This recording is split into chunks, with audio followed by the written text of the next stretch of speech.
শুভ জন্মদিন আমাদের প্রিয় সাহিত্য নিকেতন। 12ই মে 2020, যেদিন শব্দেরা প্রথম একে অপরের হাত ধরেছিল। কলমে জ্বলে উঠেছিল একটি ছোট্ট প্রদীপ। আজ তার 5টি বসন্ত পেরিয়ে আমরা দাঁড়িয়ে আছি স্মৃতি, সৃষ্টি ও সহচর্যের এক মোহনীয় মোড়ে। শব্দ হয়ে উঠেছে আমাদের বন্ধু, অনুভবের রঙে রাঙিয়েছে প্রতিটি দিন। গল্প, ভাবনার আড়ালে আমরা একে অপরকে চিনেছি নতুন করে।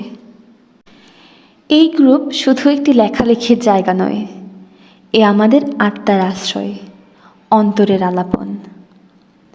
সৃষ্টির এই অমূল্য যাত্রায় যারা পথ চলা শুরুর প্রথম দিনে ছিলেন, আর যারা আজও নিঃশব্দে কলম চালিয়ে ভালোবাসা ছড়িয়ে যাচ্ছেন, সবাইকে জানাই হৃদয়ের গভীরতম শ্রদ্ধা ও ভালোবাসা।